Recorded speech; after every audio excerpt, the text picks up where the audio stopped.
नमस्कार.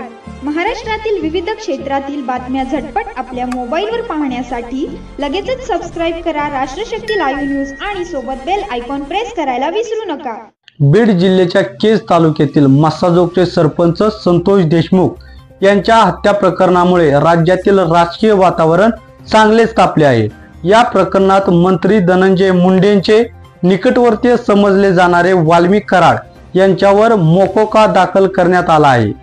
या प्रकरणामध्ये राज्य सरकारने आता नवीन SITची स्थापना केली असून वाल्मिक कराडवर मोकोका लावण्यात यावा यासाठी संतोष देशमुख यांच्या कुटुंबियाकडून आंदोलन करण्यात आले होते.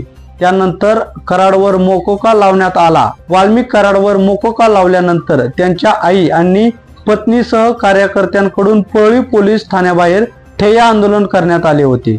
यावेळी कराडच्या पत्नी मंजली कराड यांनी पती वाल्मिक कराड यांच्यावरील सर्व आरोप फेटाळून लावत माझ्या पतीला अडकवण्यात येत असल्याचा आरोप त्यांनी केला आहे. तसेच मंजली वाल्मिक कराड यांनी मनोज जरांगेवर हल्लाबोल करत त्यांना चांगलेच खडेबोल सुनावले आहे. यावेळी माध्यमाशी बोलताना मंजली कराड म्हणाल्या की मराठा काय करतो, मी ही 96 कोळी मराठा आहे.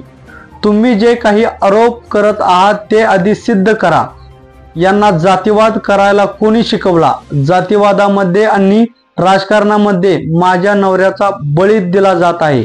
आमच्या महाराजांनी असे जातीवाद करण्यास शिकवलं नव्हतं. जात बघून खून किंवा गुन्हा होत नाही असे म्हणत मंजली कराड यांनी मनोज जरांगेवर हल्लाबोल केला.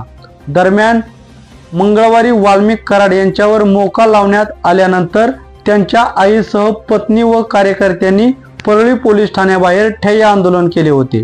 तसेच परळी शहरातील दुकाने देखील बंद करण्यात आले होते.